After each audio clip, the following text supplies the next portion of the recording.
Welcome everybody, I'm Ian McKinnon from the Scottish Handball Association, and you're very welcome to what is a key session for our Beyond Winning and Losing conference the last couple of days that you've been attending. Thanks for signing up. I don't know what some of the people who've dialed in from the 30 odd countries signed up have made of this. I've found it really, really thrilling to hear so many voices and so many stories about collaboration and joining up across different sports and different sectors. But it also set me wondering why we don't do more of that then, if collaboration is so wonderful and so powerful. What stops us doing more joining up across the piece? And sort of come to the conclusion that our unhealthy obsession with a very narrow definition of winning and losing is a huge problem here and drives a lot of unhelpful behaviours.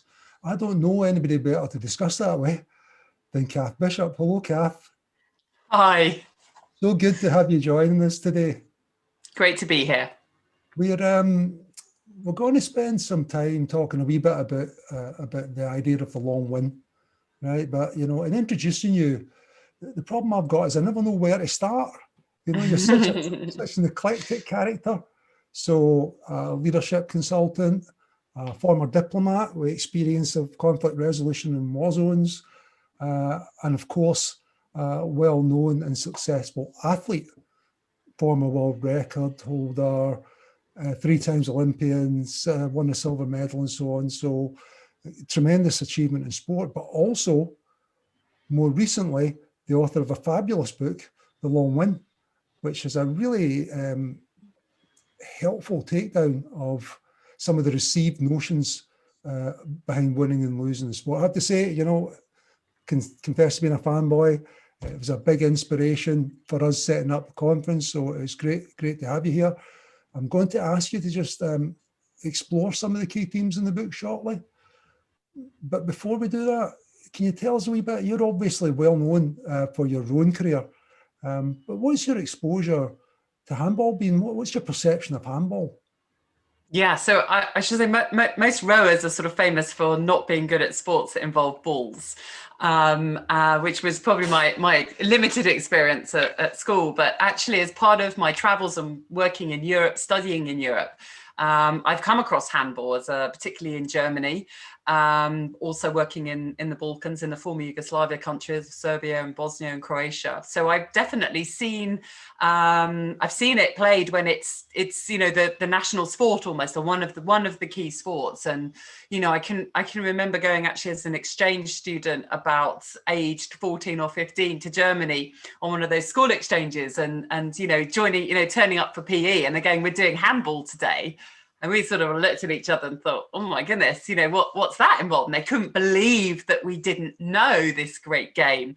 And they proceeded to sort of teach us, but frankly, we couldn't keep up because of the pace at which it's played. So, I've loved watching it. Some of the rivalries there that I've seen across clubs, are as fierce as any rivalries that might be more familiar to us in football or something.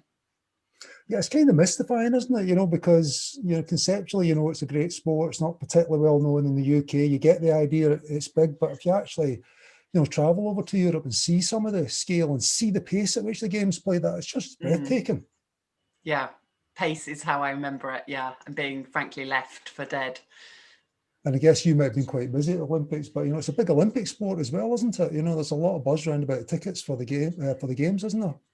Yeah, I mean, I think some of those team sports are actually some of the most exciting, the ones to watch, because you really, I'm coming from a team sport, I think that's where you sort of get involved in the, how can the team be more than the sum of its parts?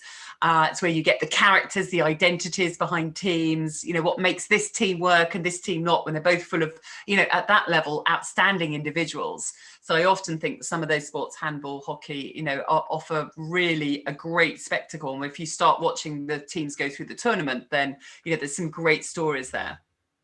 Yeah, we're obviously on a mission to popularise it. It's great to hear that you've got that positive perception of it. We're hoping to bring it to more people.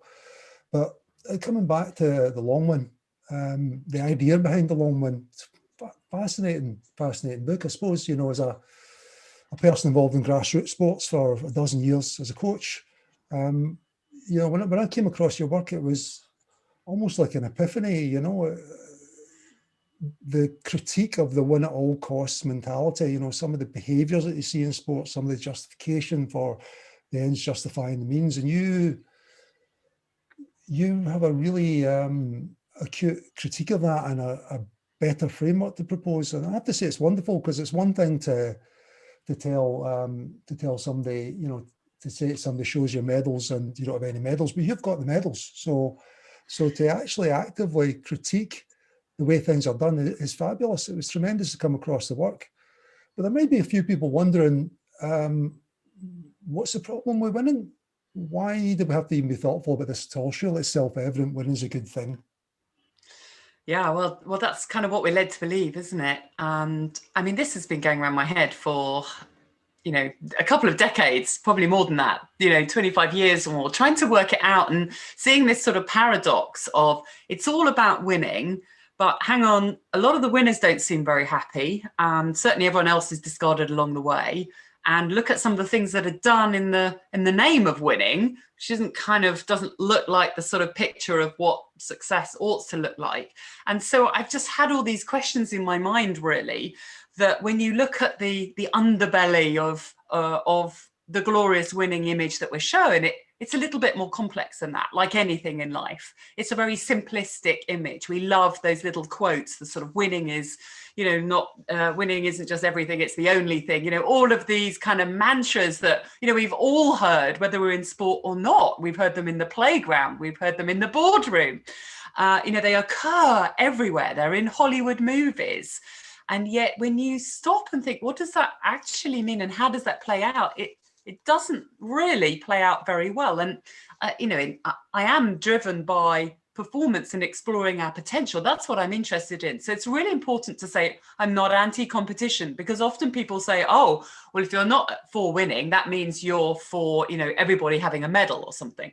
And even that binary thinking, you know, for a start, we almost can't conceive that actually I'm thinking about another way to compete, another way to redefine what winning looks like and to broaden it, to stretch it out beyond one moment in time.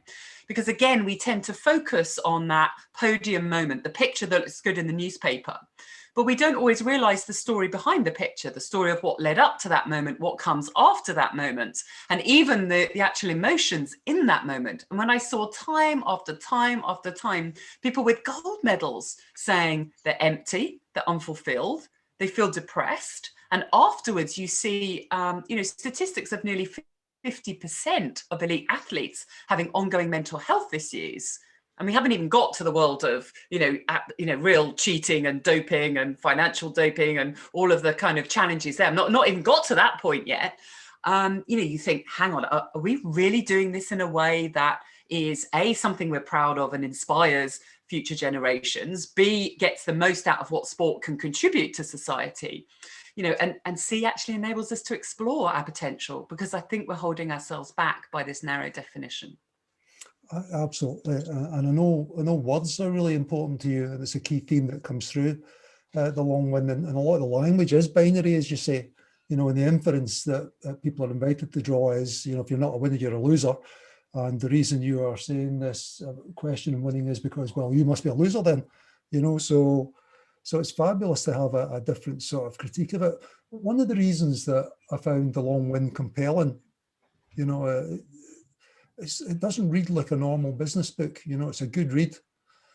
I wouldn't even personally classify it as a business book, but I guess it must be because it's in the FT best business books of the year. So well done for that.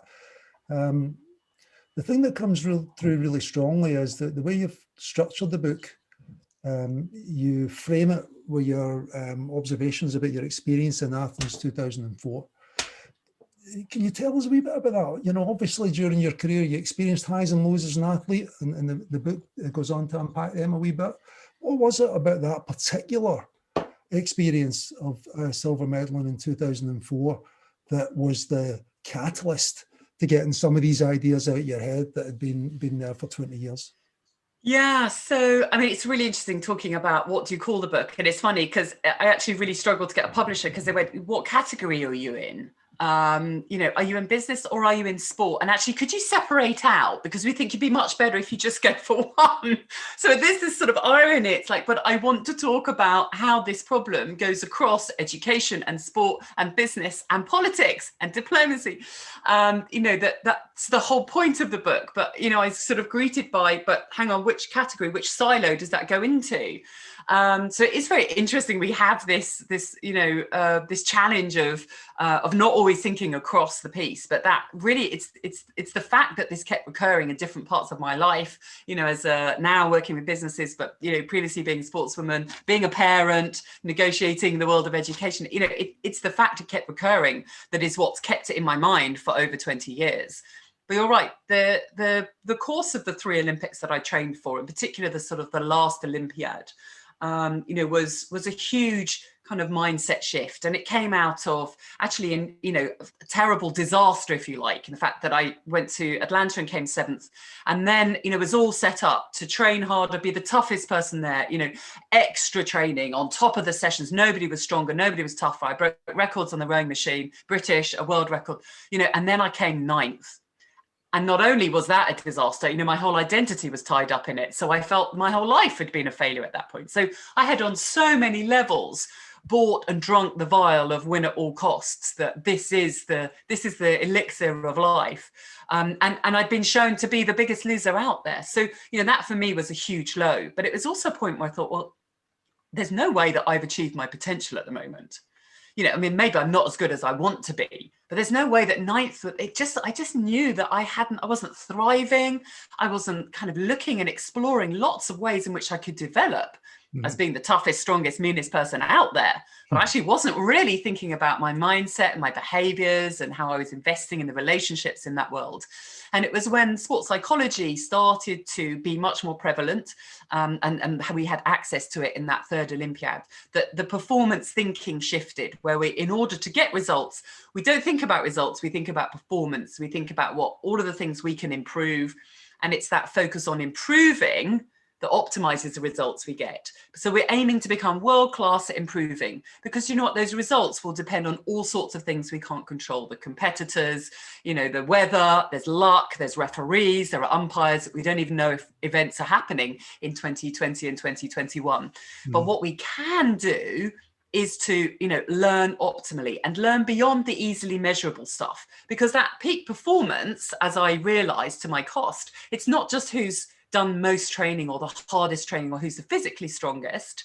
Everybody's done that at this point. It's actually also who's explored performance in terms of recovery and looking after yourself and collaboration and communication and all of these broad areas that are less easy to measure, but absolutely critical to performance. So we need to find ways to improve them, invest in them. And that had transformed not just the results I got, but the experience I had on the way to the results as well. So I realized that, you know, there was a different way of approaching things that also helped how you did whenever these kind of race moments came up along the way. But it gave me things that I took beyond that. And so that was where the beginning of thinking, do you know what were we doing back there when we were just trying to be the, you know, have the will to win and talking about, you know, winners and losers? Well, how did we get mixed up and so obsessed with that? And I thought, well, when I leave sport, at least I'm going to leave all that behind now. But I didn't. I kept seeing that language occur. I kept seeing it in, you know, all of the different fields I came into. And I also kept seeing it often hold us back. I thought, I need to understand why we're obsessed with this and how we can reframe it. And what are some people doing already to move on from this? What sort of reaction did you get when you shared those thoughts in that, you know, that pretty macho focused context? So there's a range. There are lots of people, I think, who go, I didn't feel comfortable with a lot of that, and that helps. And you've helped me explain why. And, you know, certainly the years it took me to write, I was literally, you know, probing. I was ready to challenge some of these things, but I still need to sort of understand what is it that's happening. And there were different aspects of sort of psychology theory that helped, or organization, you know, studying motivation or organizations, or a whole range of stuff that I read that started to help me to put that picture together. And so some people are already asking those questions, or saying, you know, actually, you know, what's the point of, you know, only working towards, you know, short-term targets? Actually, you know, we're all trying to win in the business world, but then actually we've got low productivity and low motivation. So clearly that's not really helping us, even though we say it's our aim. So, there are lots of people questioning these things, and I think they are relieved that someone's done, some of the putting it together and making sense of it, because it's still so dominant as the narrative around us. It's hard to push back unless you've really thought it through. Others, are entrenched and will sort of somehow kind of just either say, you don't get it, or fall back on the sort of, I don't know, we're wired to win. Although, that was an element I really wanted to probe into, because I heard that most, this sense of it's just how we are, you can't stop it. But actually it's not how we are, because we are as much created and wired to cooperate and to collaborate as we are to actually go for short-term targets all the time. And in fact, that's a very limiting way. If we trap ourselves into those external awards and focus on that part of our brain wiring, then we completely miss out the potential we have through the other part of our brain that is motivated by meaning and purpose. And that unlocks greater intrinsic motivation, creativity, resilience, innovation to do things. So that's the part of the brain that I think we should be developing.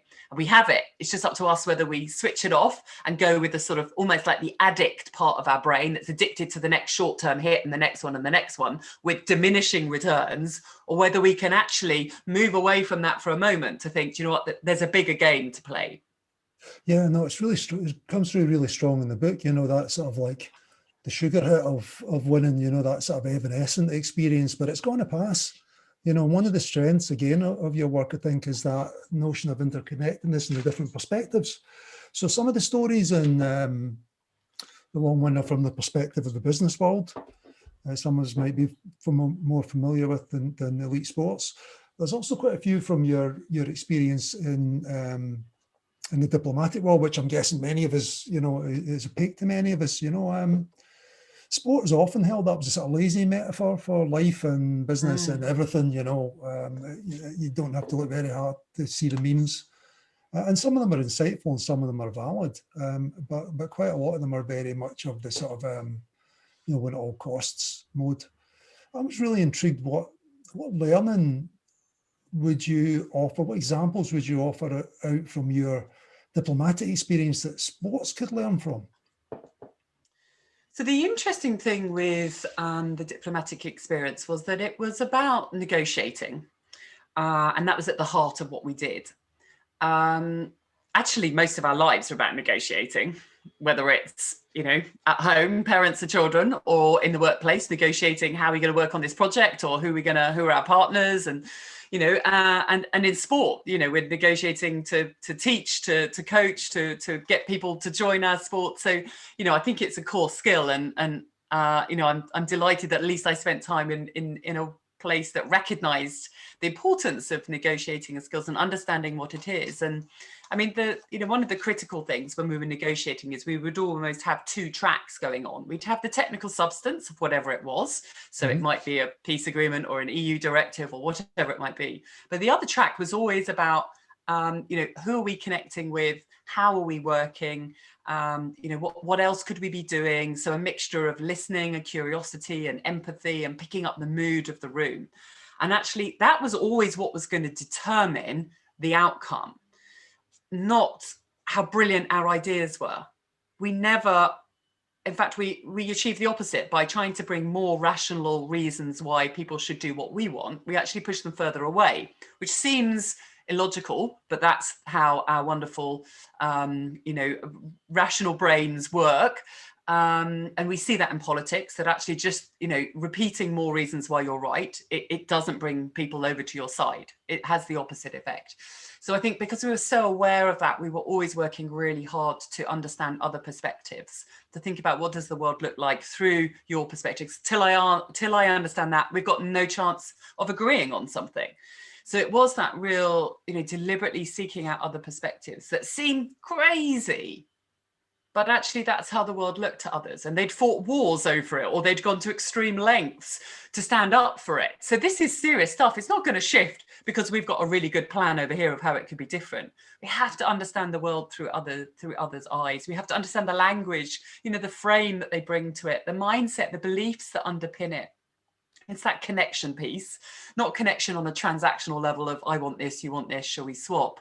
But actually, you know, a more transformational relationship where I get your worldview and I'm going to really try and see the world through your eyes, even though I'm starting from a point where it doesn't look like that to me. And to do that, I've really got to listen to you. I've got to listen to what you say and what you don't say. I've got to, you know, kind of think about the language you use, think about the motivations you have, think about past experiences, you know, go way beyond the visible stuff. But at that point, there's huge connection and learning and opportunity, and new paths open up. So rather than trying to force how things go and have the best plans, you know what, actually, we need to listen to each other and co-create a plan that neither of us has yet thought about. Yeah, it's absolutely fascinating. And I know connection's one of your 3Cs, you know, along with clarity and constant learning. We'll probably, you know, talk a wee bit more about connection because it's so directly linked to collaboration, you know, the underlying theme of this conference. I'm fascinated because you hear all these tropes about, you know, sport being more important than life and death and all this business, and it justifies all sorts of corrosive behaviour, actually, in a lot of sports. You've been in situations where actually, you know, it is about life and death, you know. And the way you sort of seem to navigate that in the examples in the book are about finding common ground and understanding people, not having a grand plan, not arguing, you know, but finding the thing that is in common. I think the examples through your time in Basra, you know, trying to find common cause between people, and it's really, you know, it must be really, really hard. But if you can do it in a war zone, why can't we do it in sports, you know? Why is collaboration so difficult? Why do you think we're so myopic in that sense quite often in sports? Why is it so hard? Yeah, I mean, it's a question I ask myself a lot, you know, because often when you set out the case for the long win, when you set out the case for collaboration, it's hard to disagree with it. But then we don't always follow it up. We don't always put it into practice. I think we do have to look back at sort of our early conditioning, if you like. What were we praised for? What were we rewarded for? How do we frame success growing up? Because that stays with us in a very strong way. How do we frame the world? Do we essentially see that it's us against the rest of the world, that very individualistic lens, which, you know, on a big macro level culturally is more typical of Western cultures? That we are sort of set up with that, you know, individual, or, you know, in the American case, the American dream is the sort of biggest, you know, story or myth almost around that you can have it all, you can be the winner, which doesn't really make sense because we can't actually all win an Olympic medal, but we want somebody to come into school and tell pupils that you can. So, you know, there's a sort of inconsistency in what we've been fed, but we are very used to that. You know, we were measured against others growing up a lot of the time. We have to prove ourselves. And so that continues very easily as just a way of thinking and a way of behaving sometimes that perpetuates it. So we have to challenge that. We have to, you know, think back to the original definition of to compete, from competere in the Latin, which is to strive together. It's not striving against someone. I don't do better because I sort of, you know, put you down or, you know, kind of hold you back in some way. That actually doesn't move me forward. We move forward when we are both supporting, challenging each other to move forward. We actually need each other. And it's that view in sport that I think transforms our experience of it. We can't have a great Olympic final without 6 people. It's not about just the winner. Well, in rowing, we have 6 people in the final, and others it's 8, others, you know, it's different amounts. You know, Federer and Nadal, what makes those, you know, incredible Grand Slam finals, you know, those 5-set matches, they absolutely need each other to reach those heights. And they see each other and they welcome each other for that. And I think they're great role models in, you know, that, you know, the rest of us sort of, the newspapers count the titles and all of that, but they see way beyond that. I can remember one interviewer saying to Federer, when I think he'd lost the 5-setter in Australia a few years ago, oh, it must be awful that you've lost again to Nadal or something. And he, you know, don't you wish he wasn't around? And he was so insulted by this. You could see he was thinking, what on earth is in your mind to think like that? How could you even think that? I would never have reached the heights that I have reached without him. He said I would be a lesser tennis player, a lesser man. And the enjoyment that I get from tennis is not only from the trophies. It doesn't mean he doesn't want them, But that's not the only thing, and it's putting them in a broader framework. That's where we've got lost. So I'm not against trying to win, but trying to win in isolation is not always very fulfilling, is rarely fulfilling, whether you achieve it or not. Yeah, we hope this, this sport is fantastic because it attracts passionate, committed people who really want to make a difference and be successful. But it also fosters quite often this zero-sum game mentality. And I think the fact that there are apparently clear results in sports often reinforces that. You win or you lose, don't you? There's not an awful lot of grey area about that. But I think the language then becomes really important. Part of the subtext of your book is around about, a different way to seek success. What do you have in mind with that? Is it that broader context? Is it, understanding how we all, collaborate together to push each other on?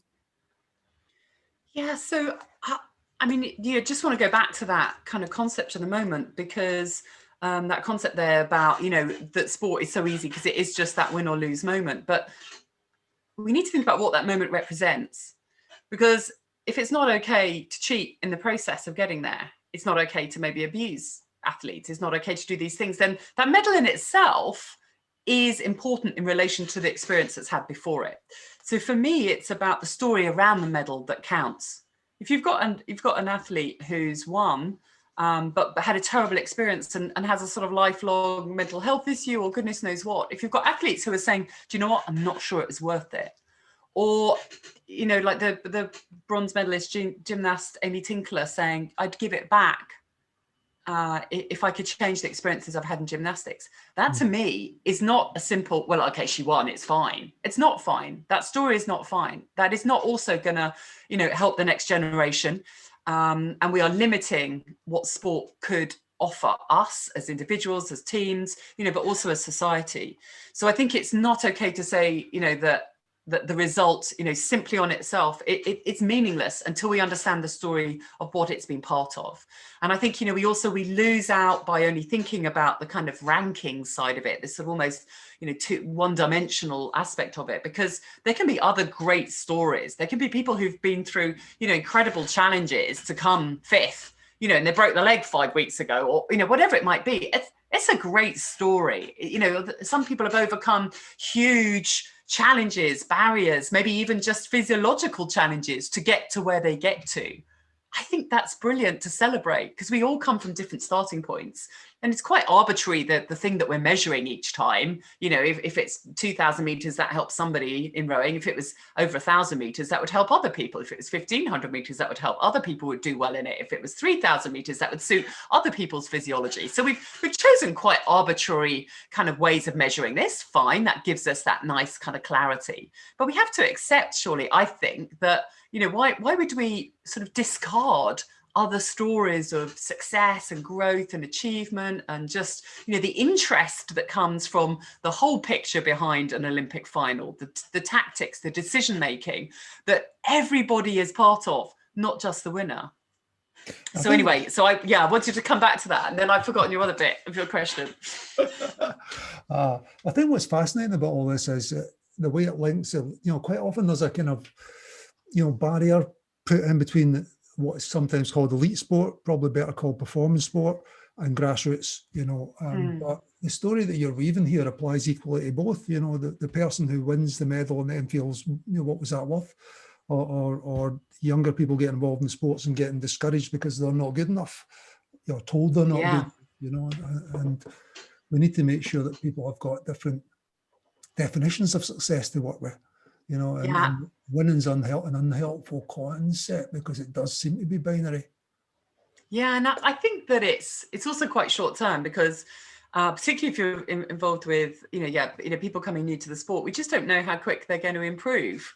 So, there's a danger that we're classifying winners and losers very early. And increasingly, we find out from research that our whole almost, assumption that, we've got to get people early, we've got to train them up, this is what talent looks like. Most of the time we're wrong. So we're actually losing lots of people from sport who might enjoy it and might be good at it.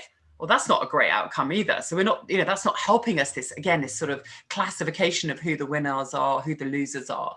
And I also find this division that we've created between performance sport and grassroots quite curious. It's almost like we've We've proven that we can perform at a performance level, without people, increasing participation. That doesn't matter. That doesn't mean that we can't also perform at performance level in a way that does work with participation. So, we seem to be strangely lacking in curiosity to think about how could we reconnect these, and maybe the lack of meaning for some performance athletes, which is actually starting to hurt the performance world, because athlete retention is an issue, and athlete, longevity of careers is an issue, and actually, enticing people to go into these kind of really brutal environments is, we're losing talent.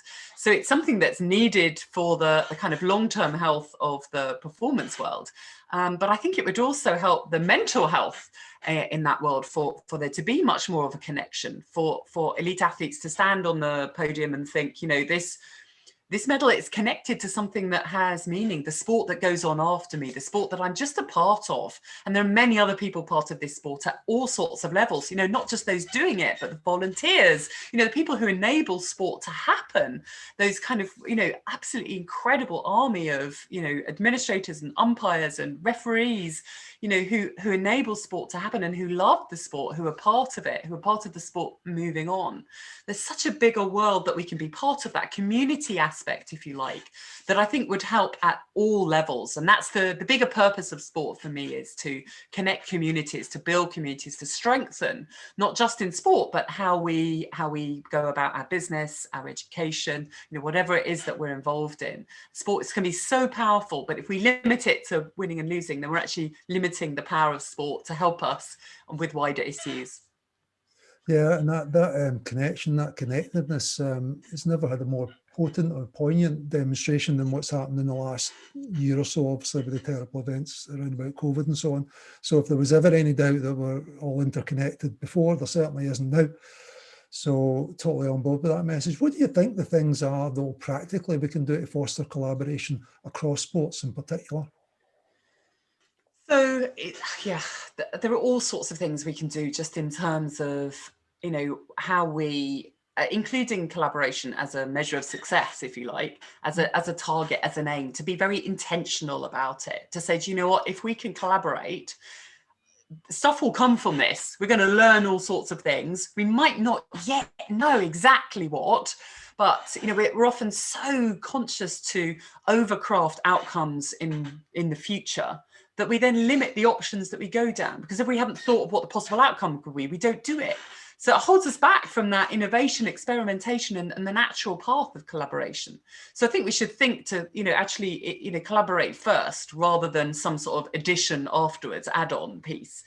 I think it's about actually how we can have get the learning that comes from collaboration. So, in sport, learning is part of what we do. The mastery mindset, that sense of improving.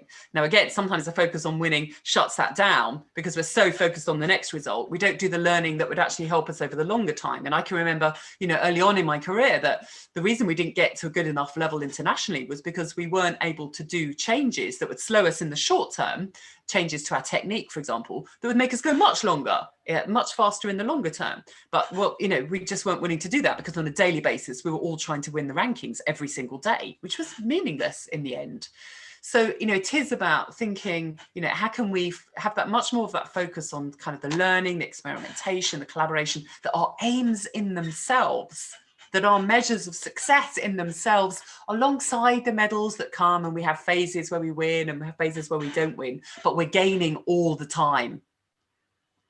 Yeah, it's interesting. I mean, we had a good chat with Stuart Harris, the Chief Executive of Sport Scotland, yesterday. And if people missed that yesterday, it's available on replay. I would urge you to go back and watch it, because Stuart's very strong on that collaboration.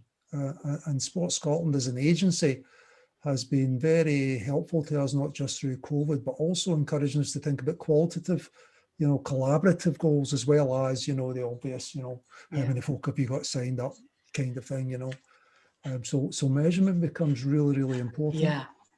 I did want to ask you, though, something went through my mind there about collaboration. Obviously, you and I have talked about this before, right? So, and certainly the SHA, we get this, right? The long win is the only win for us, because we're a small association, we're looking to grow, we want to do it the right way, we want to do it organically.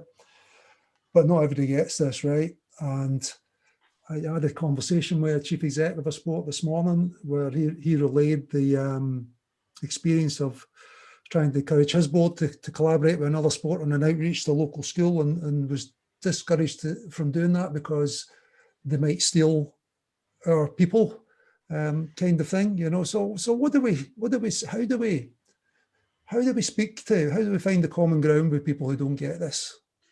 Yeah, you need to get to that level, don't you, where you've got something in common. What actually are we trying to achieve through this? What actually, you know, what's the bigger win? The bigger win is, you know, active kids with, you know, a range of sports to choose from, with opportunities and access to sport that goes beyond what they had before. And you know, maybe that's okay for them to have some choice, not for us to be limiting their choice at this point. You know, the bigger win is, you know, children having healthy lives that start from the beginning and having a really healthy experience, positive experience of sport. It's not easy all the time. That doesn't need to be easy to be a positive experience. But that sense of, you know, sport is somewhere where you can find, you know, a community where you can be challenged and supported at the same time. Those are the bigger things that actually got in common. And it's not as if there's, the situation we're in at the moment where so many children don't have access and don't have regular sort of sport in their lives. And we're nowhere near a point where we might suddenly sort of feel that, you know, we've run out of children to engage in sport. You know, that we don't even have to worry about that at this point, because we're so far from, you know, encouraging and having access to sport for all children. So, you know, I just thought that we could leave that aside and think, you know, what are the bigger, there's a bigger pie, if you like, that we can all be part of. And, you know, this takes me back to the sort of diplomatic world where it's like, well, you can shoot each other up, the different gangs when I was in Iraq, or the different ethnic groups when I was working in Bosnia. You can fight each other and destroy the country in the process. And then one of you eventually at some point will be king of a pile of rubble. That's not great, is it? Or we can all work together to create something much bigger that we take a share of, that will be way bigger than any individual pile of rubble left if we go with a sort of zero-sum game thinking. But, you know, that takes time. You have to actually create that sense of what the bigger picture is, because that's missing. If somebody is feeling threatened, then they're just operating in a narrower framework. So it takes time to build layer of, well, why do we want to do this? In order to achieve what? What are the other possibilities? And how do we actually create this much bigger world to operate in that goes beyond the horizons we've got at the moment? Yeah, I think that's absolutely right. Stuart, a great example. You know, all the individual indoor sports like us are desperately trying to get back to get court time, and we're doing it individually, which is not optimal, and it is a big knock-on problem for education providers if it's school facilities, for example. So why aren't we going with a single voice saying, you know, it's in everybody's interest here. You might not agree that, you know, the long wind is the right way forward for your sport, and that's your prerogative. We don't have to have that conversation right now. We have to have a conversation about how we get these people active again. How do we get the facilities started? And then maybe, guess what, we have a bit of a conversation about what we're trying to achieve, and we find the common ground, you know? Yeah, I think that's right. I think, you know, the bigger purpose of sport is something that we just need to understand much better, because we've stopped thinking about it, we stopped talking about it, and we see it in very much it's, you know, winning the league next year.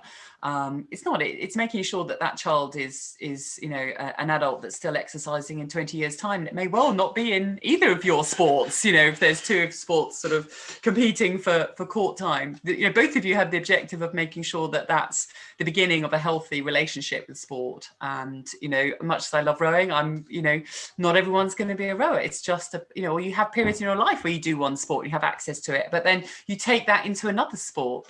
So, you know, I think, again, we just got to keep thinking about why do we do sport, and talking about that, talking about the, you know, the potential positive social impact within education, broader society, you know, that kind of community, the neighborhoods, all of these sort of very basic needs where we see that there's so much room for improvement. And that's the bigger game for sport. And if we can play, you know, a small part in that, that's something really exciting to be part of that goes way beyond next year's league. I completely agree. I could talk to you at the cows come home, actually. So thank you very much for making the time. I wanted to ask you one last question, though. And it's kind of call to action. If people get this, right? If people understand this and want to be part of it. What should we be doing differently tomorrow? People in the Scottish Handball family, people from other sports, people from other sectors are joining this conference. What should we do differently tomorrow? So I think one of the things we can do straight away is just to connect with people who've been part of this conversation. Reach out, have more conversations, think about what's possible. That's the question. What more is possible in terms of what we can achieve through sport? All of which is always going to help the individual performances or the kind of team performances along the way. But I think to reach out and think who is in the network, and rather than that being something that happens, we organise the training first and that comes last, actually put that at the front. Who can you connect with tomorrow? Perhaps somebody who's on the list of participants today, who can add something to your journey in sport, whether you're a coach or an administrator or a team manager or whatever it is, or athlete. Who else is there who can be part of that journey, who you can join with, to increase the broader potential of what we achieve through sport. So reach out, connect. Great thought, and absolutely on the money with this conference. The collaboration and hearing people's stories from different sports has been so inspirational for me. Talking to you is always inspirational for me as well. So thanks very much. Really appreciate you making the time, and hope to catch up again soon. Great. Really good to have the conversation today. Really enjoyed it. And I absolutely love the theme of the conference. Inspired by you. So thanks for your help. Take care. Thanks a lot. Bye-bye. Bye now.